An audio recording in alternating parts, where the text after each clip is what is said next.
I'm heading out today, so please take care of the house. Here's the key. I was sick of my mother-in-law Megan's habit of dumping household chores on me like this. I asked my husband Richard to speak to Megan about it, but she managed to win over my father-in-law Brian with her crocodile tears, making the family accept that it's okay to pile chores on me. And you still haven't cleaned the bathroom. I wanted to shower before Brian gets back. Hey, I'm tired. Give me a massage. She started treating me like a housekeeper. While massaging Megan, I realized something. That's when I started planning to kick her out. I'm Christina, 24 years old. I've been a housewife since marrying Richard 2 years ago. I always dreamed of this lifestyle and was quite happy with it. Richard, whom I met in a college club, was surprisingly mature and cool for his age. He was initially quiet but turned out to be just shy. After a few group hangouts, he started talking to me. We found a lot in common, from hobbies to food preferences, and quickly became friends. Before long, we were hanging out alone more often than with our friends. He promised to me on my birthday in our junior year of college. We were dining in a somewhat fancy restaurant when I mentioned, "I'm 21 now, I should start thinking about a job." Richard's proposal was, "Well, why don't you work for me?" Knowing my dream was to be a housewife, Richard promised to work hard so that my dream would come true. We got engaged in college, but living together would wait until after graduation. That was the condition set by my parents. We used our savings from part-time jobs along with money our parents had set aside for our wedding. We decided not to rely on our parents for our new life, so we rented a small apartment we could afford on Richard's starting salary. The apartment was small and a bit far from the station, but married life was fun. Preparing breakfast and sandwiches for Richard, welcoming him home, having dinner, and sleeping together in our small bed were all enjoyable. Still, at that time, I wished for a slightly better life. Looking back, maybe we were happier living just the two of us. Everything fell apart 6 months ago. Richard's parents lived in New Orleans due to his father Brian's job, while Richard, my parents, and I lived in Boston. Brian got transferred back to Boston and they suggested buying a 2-family home. Thinking, parents-in-law were in their 50s, healthy, and had no chronic illnesses. I accepted the offer thinking it wouldn't affect our lifestyle much. Living in a 2-family home will be much better than directly sharing a space, I thought, and welcomed the idea. Brian had a well-paying job, so money wasn't an issue. Brian took care of most of the mortgage payments. For Richard, it was just like paying the rent we had always paid. So we were delighted to move into a bigger, detached house without changing our budget. We hadn't spent much time with Richard's parents, who always lived in New Orleans. We only met them at family gatherings or weddings. Despite this, we had high hopes, thinking, they're Richard's parents, they must be good people. Little did we know about Megan's challenging personality. We renovated a pre-owned duplex and were able to move in about 3 months after the in-laws suggested it. We moved in mid-December. Due to the layout, the more spacious first floor went to the in-laws. We took the slightly smaller second floor with a balcony. The entrances were separate. Next to the in-laws' entrance was a staircase that led to our own entrance. The in-laws were planning to move in April of the following year. They wanted to bring some of their furniture and clothes during the holiday season before the New Year. So we suggested celebrating New Year together. Brian said he was free starting the 28th, so even if they arrived on the 30th, we would have 2 days to settle in. We thought everything would be set by the night of the 31st if all 4 of us worked together, but only the stuff arrived on the 29th. The in-laws didn't show up until the evening of the 31st. Brian apologized, explaining that Megan had refused to come until the last minute. Megan saw the unopened boxes and said, "Oh, you left them like that?" We had considered unpacking but decided against it after discussing with Richard. When Richard explained, Megan lazily twirled her hair and said, "You could have unpacked." The unpackaging didn't finish that day. We had planned to dine in the spacious living room on the first floor but had to settle for our second-floor home. The in-laws seemed to enjoy the meal and they relaxed in our living room afterward. Brian kept saying, "We need to unpack," but Megan said she was super tired from the move and just lounged on our sofa watching the New Year countdown on TV. With Megan unwilling to help, the three of us went to the in-laws side to finish unpacking. When we came back to our place to toast the new year, Megan was gone. We found her sleeping in our bedroom, still dressed. Both the living room and bedroom TVs were on, and she had helped herself to the champagne and mixed nuts I had set aside for toasting. Brian apologized, saying, Megan must have been really tired from the move. We did unpack right away, so please be understanding. I knew it wasn't Brian's fault. We let him sleep in our bedroom, and Richard and I slept in the living room. The next morning, Megan was the last to wake up, and Brian. To our surprise, after getting dressed, Megan told us she was going to meet some friends in Boston and quickly left while we were still unpacking. Brian was understandably upset about this, so ironically, Richard and I ended up calming him down. Late that night, Megan came back slightly tipsy and without any explanation, went straight to our bedroom and fell asleep. Angered by this as well, Brian said he was going to sleep on the sofa at in-laws' house and stormed out. The next day, Brian left to visit an executive in Boston who had helped him in the past. Megan woke up later and also went out with friends. Somehow, Megan returned in the evening with a cheerful Brian. Richard and I had managed to finish unpacking after the in-laws left, and Brian seemed pleased with the progress. We had mostly set up the in-laws' bedroom too, so they slept there that night, allowing me to finally sleep in my own bed. The next day, the in-laws headed back to New Orleans. After seeing them off, I felt suddenly exhausted. Lying on the living room sofa, Richard apologized. Mom is too free-spirited. I didn't think she would be like this. Sorry for making you do all the work, Christina. But once they have moved, they'll be living separately, so we won't have to deal with this anymore.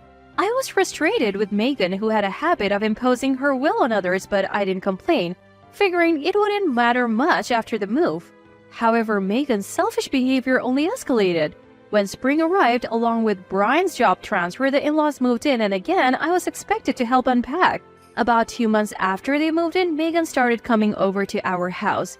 Usually, after sending Richard off and finishing breakfast cleanup, Megan would arrive around 10 a.m., all dolled up. "Hey, I'm heading out today. Please take care of the house. Here's the key," she would say, handing me the key to her house before leaving. I reluctantly ended up doing the chores for their home too. Megan would typically return around 6 p.m., nonchalantly greet Brian, and retrieve the key from me. At first, it was just once a week, but Megan gradually increased the frequency of her visits, making me more and more responsible for their housework. One day, I told her I have my own chores, I can't do this anymore. Megan walked into my house, looked around, and said, "Everything's clean, isn't it? You get your chores done so quickly, Christina, you can handle ours easily," and left the key on the living room table before heading out. I decided it wasn't a good idea to bring this up directly with Brian, so I talked to Richard. After apologizing for Megan's behavior, he said, "You can ignore Mom's demands." "I can't just ignore them," I protested. Finally, Richard agreed to address the issue with Megan when Brian was around. They planned to talk during a meal on Brian's day off. As usual, Megan pretended to be engrossed in the TV while I was cooking. In the presence of Brian, Megan acts as if she is doing normal housework. During dinner, Richard said, "Mom, it's okay if you go out, but don't push your housework onto Christina." Brian immediately rebuked Megan. "Are you really doing that? We had an agreement not to be a burden to Richard and Christina. They have their own lives too, you know?" Then Megan burst into tears and said, "I want to help with housework too, but my back has been hurting lately. It's hard to bend over. That's why I've been asking Christina to help. I thought it would make it awkward for her if I were around. So I went out. I'm sorry, Christina." That's a blatant lie about her back hurting. Why? Because just last weekend, taking advantage of Brian being away on a business trip, Megan went out to play golf with her friends. People with bad backs don't go playing golf. But Brian, who was unaware of all this, said, "I see. I didn't know your back was bad. Christina, could you help with the chores until she feels better? I'll of course pay you extra for it." Brian's anger seemed to evaporate as he became concerned for Megan and turned to me for help. Richard seemed to understand as well, saying, So that's why." Once we were alone, back at our house next door, I told him Megan's back pain was a lie. "But Dad said he's giving us money, and you have always managed So why not? We can be a bit laid back about our own stuff. I'll even tell Dad to make sure you get paid well, so you can buy whatever you want. Just give me a little more allowance in return," he said with a smile. Something we realized after parents-in-law moved here is that the father-son duo, Brian and Richard, are too kind-hearted. They have basic common sense and show anger when it's violated, but their kindness means they easily forgive Megan's filmsy excuses. Megan knew this, so she told convincing lies to get Brian and Richard on her side. Once Brian started giving her an allowance for housework, she began to neglect her chores even more. She used to dump chores on me when Brian was out, saying things like, "I can't move because my back hurts," or "I can't get up, my back hurts and I feel sick," pushing me to do all the housework from morning till night. Oblivious to Megan's lies, Brian would say, "Sorry, Christina," and head out. After Brian left, Megan would shower, dress up, and go out without saying a word. By this time, I had been given a duplicate key to the in-laws' house. When she returned before Brian did, she would complain about the dinner I made. "Isn't this too little? Can't you make more dishes? You're getting an allowance. Don't slack off. My dress is wrinkled. Iron it properly. The bathroom isn't clean yet. I wanted to shower before Brian comes back. Come on, give me a massage. I'm tired," she would say whenever she wanted. She really seemed to think of me as an actual housekeeper, yet when Brian returned, she would put on a facade saying, "This is delicious. Christina, your housework is more meticulous than mine," and Brian and Richard were completely oblivious to Megan's attitude. Even when I complained to Richard, all he said was, "You can ignore unreasonable demands." I had reached my breaking point with Megan. I thought the only way left was to secretly film Megan when Brian and Richard went around and show them the evidence. Just when I thought this, an unexpected opportunity arose. It was the day Brian returned from a business trip. As usual, Megan saw him off and went on a trip saying she was going sightseeing with friends. She returned earlier than Brian, as always, and told me to give her a massage because she was tired. "I'm the one who's tired after doing all the housework, not you, Megan," I thought, but saw a red mark on the back of her neck while massaging her shoulders. It looked like a hickey. At first, I thought Brian gave it to her and was impressed that he still had it in him in his 50s, but then, considering he had been on a business trip for about 5 days, I thought, could a hickey really last that long? Could Megan be having an affair? I found it hard to believe that Megan, who had lived in New Orleans her whole life, would have so many friends in Boston. That's why I hired a private investigator to look into it. Luckily, I knew Megan's daily routine, and she always went on trips when Brian was out of town for work, so following her was easy. Long story short, Megan was cheating, and she was being pretty bold about it. Within 2 weeks of hiring the investigator, I had my answer. Seeing photos and videos of Megan in compromising situations left me speechless. She was holding hands with a man her own age as they entered a hotel. The pictures even showed her passionately kissing the guy at the hotel bar. It was riskier than I had imagined. I was shaking with anger, not just because she was neglecting her housework to have an affair, but because she was betraying someone as kind as Brian. She had the audacity to betray Brian while he worked hard to provide for us. I couldn't let her get away with this. Her birthday was coming up, so I decided that would be the day to put my plan into action. "Why don't we throw Megan a surprise party?" When I proposed the idea, Brian seemed thrilled. Here's the plan. Brian would tell Megan he had to work that day and encourage her to go out for a birthday dinner with the other man. "I'll invite her out to dinner and we can surprise her at the hotel," I told Brian. Brian believed me and pretended to go to work that evening. Megan, after taking longer than usual to get ready, finally left the house saying how disappointed she was that she couldn't spend her birthday with Brian. I had the investigator tail her, and it seemed she did go to the usual hotel where she met her lover. Had she gone somewhere else, I would have had to quickly notify Brian about a change of plans, but luckily, she chose the usual place. As soon as I got word that Megan had arrived at the hotel, I headed there by taxi. We have to expose the truth to Brian before she goes into the room with that man. By the time I arrived, Brian had also sent me a message saying he was there. I knew where they were sitting from the investigator, so I told Brian We still have time before our reservation and led him to the bar. While walking to the bar, Brian was excited, asking things like, Do you think Megan will like this gift? Do you think the surprise will go well? It pained me to see his happiness, but I had to go through with my plan for his sake. Since I knew what Megan was wearing, I was able to identify her from behind. I chose a spot where we could clearly see her back.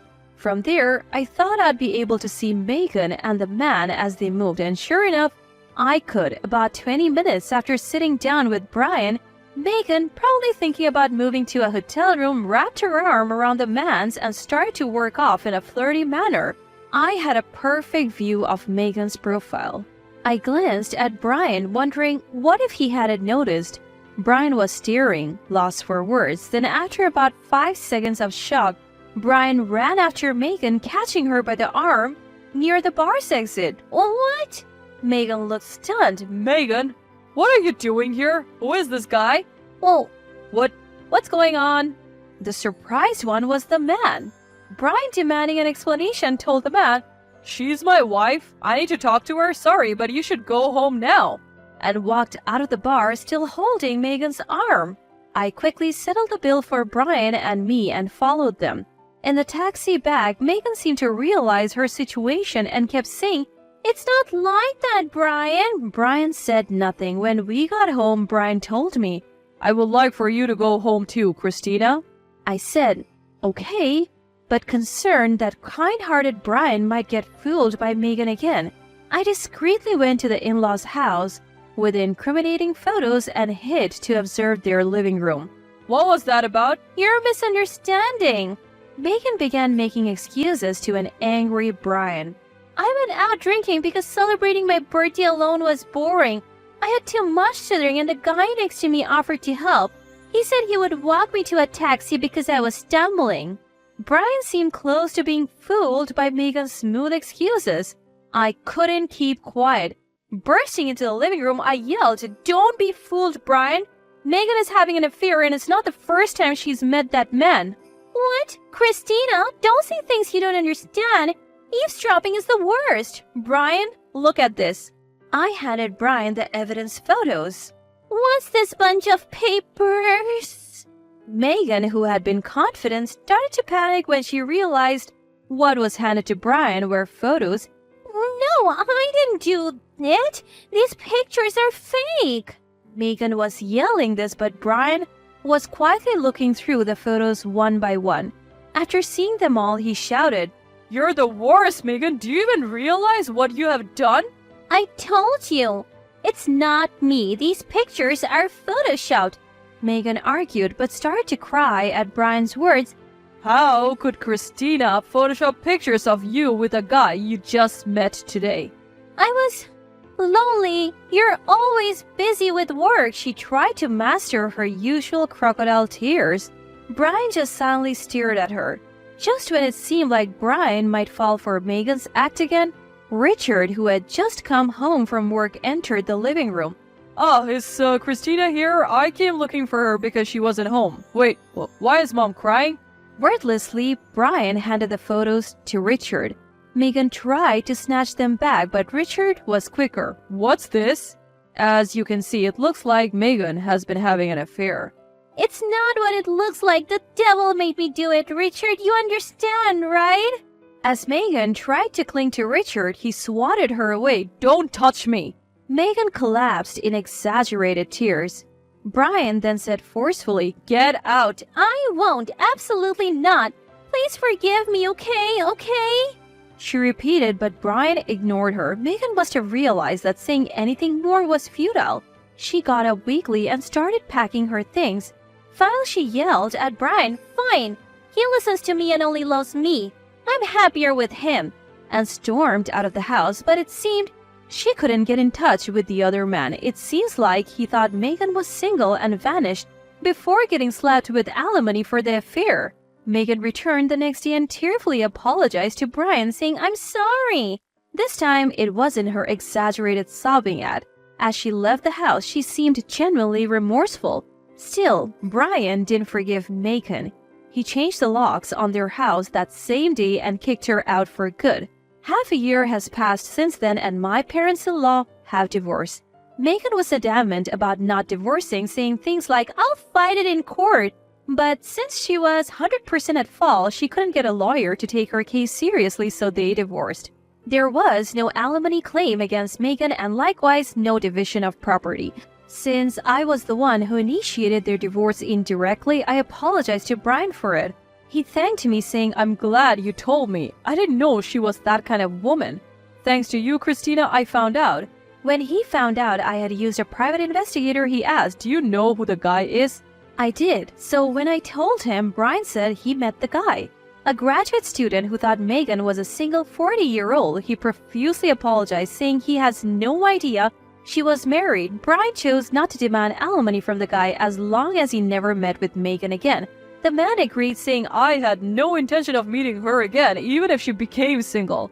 Megan, who had been living off Brian's credit card, was struggling to make ends meet after being thrown out without any division of property. She regularly showed up near our place asking Brian and Richard for forgiveness and even for money. I have also been approached a few times with Megan asking me to help them reconcile. Brian, now fed up with Megan, sold the house that was under mortgage and bought a new one elsewhere. Both Brian and Richard considered moving out but decided against it as I had no issue with kind-hearted Brian and it would be hard for him to live alone.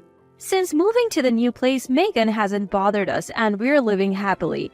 Brian always compliments me on my housekeeping and ever since finding out that I'm pregnant last month, both Richard and Brian have been helping out more around the house, while my first pregnancy and the upcoming birth do make me anxious. The stress-inducing Megan is gone, and with kind Richard and Brian around, I think everything will be okay.